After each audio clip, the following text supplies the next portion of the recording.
Welcome to our lesson on point-slope form. In this lesson, we will be graphing lines if we are given the slope and another point on the line. We will also be writing equations of lines in point-slope and slope-intercept form. In our last lesson, we learned that we could graph a line if we knew only the slope and the y-intercept. We started by graphing the y-intercept, and then we used the slope to find another point on that line. Well, in this lesson, we're going to change that up a little bit. We can go ahead and graph the line if we know the slope and any point on the line. It doesn't have to be the y-intercept. We will also learn to write the equation of a line by only knowing 2 points that are on the line. We'll do this by using the point-slope form of linear equations. So let's jump in. Our first problem says graph the line that has a slope of 2 and passes through the point 3, 4. Well, if it has a slope of 2, remember our slope, we always want to write that as a fraction. So we can write it as positive 2 over positive 1, or we could write it as negative 2 over negative 1. Okay, each of these tells us a different way to graph. So a positive 2 would go up, a positive 1 would go right, a negative 1 on the bottom goes left, and a negative 2 on the top goes down. So remember, we always start by graphing the point and then using our slope to find a second point. So the point 3, 4, we would start at the origin, go 3 to the right and up 4. And if we plot that point, that's right here, then we're going to use our slope. I could go up 2, right 1, or I could go down 2 and left 1. So I've plotted all 3 of those points and connecting them. And so the red line corresponds to problem 1a. 1b says graph a line that has a slope of 0 and passes through the point negative 1, 4. So negative 1, 4 is this red dot right here. And if it has a slope of 0, that means it's a horizontal line. There is no slope, there's no slant. So that is the blue line. So if you know the slope at any point on the line, you can write the equation of the line using the slope formula. Here's an example. It says find the equation of the line whose slope is 3 and has the point 2, 1. So using the slope formula, we know that the slope is equal to the change in y over the change in x, the rise over the run. And so we can go ahead and substitute in, if we know one point, x1, y1, we're going to call that the point 2, 1. And we know our slope is 3. So let's do some substitution. So I've substituted the value of the slope of 3. And then my y1 and x1 values are right here in the formula. Well, now I can multiply both sides by x minus 2. So that's all I've done is I've put in this red x minus 2. Everything else is still there. And then we can see on the right-hand side that these will cancel. Okay, these are going to cancel each other out. So we will be left with 3 times x minus 2 is equal to y minus 1. Well, then I can just switch sides here. I'm going to call this y minus 1 on the left and 3 times x minus 2 on the right. This now tells us that if we know the slope and a single point, this is called the point-slope form of a linear equation. Y minus y1 equals m times x minus x1, where x1, y1 is just a point on the line and m is the slope. So that's the formula that you will be needing to memorize. Okay, and here's another example of how to use it. It says write the equation of a line in point-slope form, has a slope of negative 3, passes through the point 2, negative 7. Well, y minus y1. So y1 is this negative 7 value, so I can just pull that in here. Our slope is negative 3, so the negative 3 goes here. X minus x1, well, x1 is the 2. So there is the equation in point-slope form. The only thing I need to do is I need to simplify this minus a minus thing. I should really write that as y plus 7 equals negative 3 times x minus 2.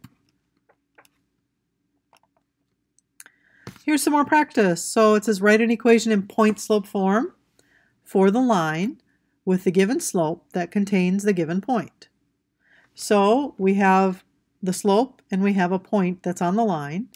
So all I need to do is substitute 5 halves for m right there. Substitute the negative 3, that's the x variable, so that's going to go here, and the 0 is the y variable, and clean that up a little bit. So we'd have y minus 0 equals 5 halves x plus 3. Remember, we always want to have just a single sign. We never want to have minus a minus or plus a minus. We want to reduce that to a single sign. Letter B, y minus y1. y1 is a 2 this time. x1 is a 4. And our slope is a negative 7. Simple as that.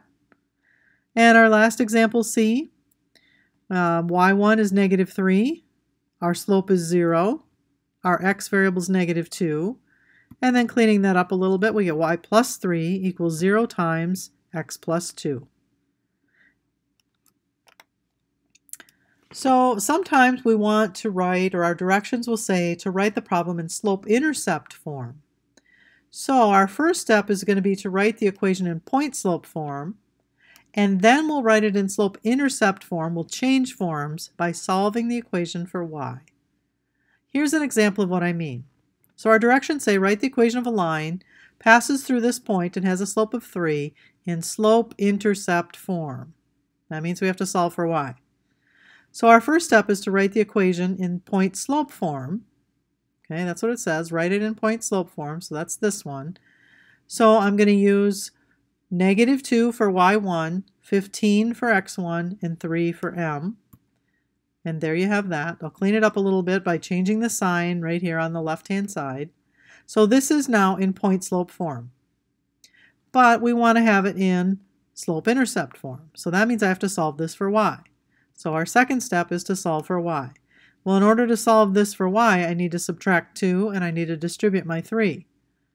Well, distributing the 3, I get 3x minus 45, and then subtracting 2 from both sides, I get y equals 3x minus 47.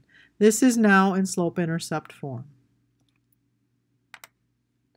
So here's some more practice. It says write an equation in slope-intercept form for the line with a slope of 2 containing the point 1, 1. Well, remember our point-slope form, y minus y1 equals slope x minus x1, and then we're just going to be doing some substitution.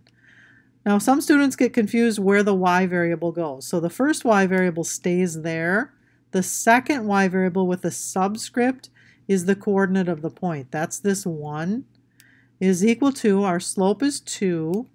The first x is a variable, the second x is a coordinate, and that's this other x coordinate, x minus 1. So this is the equation of the line in point-slope form, but we want slope-intercept form. So remember, we have to distribute the 2, so we get 2x minus 2 is equal to y minus 1, and then we need to add 1 to both sides. So when we do that, we get y is equal to 2x minus 1. This is now in slope-intercept form. So here's one more example on this page. I'm going to leave example 4b for you to do and bring your answer to class. Our last slide talks about writing equations if we're given 2 points. So if we don't know the slope, the first thing we're going to have to do is to find the slope using the slope formula. And if we're given 2 points, we should be able to find the slope. Then what we'll do is we'll use the slope and one of those points to use point-slope form. Lastly, we can write in slope-intercept form by solving for y. Here's an example. We're going to write an equation in slope-intercept form for a line that contains these 2 points, 1, negative 4, and 3, 2. So our first step is to find the slope using the slope formula. Well, the slope is the change in y over the change in x. So remember, I'm going to call my first point and my second point. y2, I'm going to call 2. y1 is negative 4, and we're subtracting. x2 is 3, x1 is 1. So we end up with 6 over 2, which is 3. So now we have our slope. Now we're going to use our slope in one of the points to write our equation in point-slope form. So point-slope form says y minus our y coordinate equals the slope times x minus the x coordinate. I'm going to use the second point, 3, 2. So I have y minus 2 equals 3. 3 is the slope right here. X minus 3. The other 3 comes from the x coordinate. And our last step is to distribute the 3 and then add 2. So when we distribute the 3, we get 3x minus 9. Add 2 to both sides, we get y equals 3x minus 7. This is now our equation in slope-intercept form. So, whoops, there's one more equation over here. And I think I'm going to leave this one for you to do and bring your answer to class. We'll see you next time.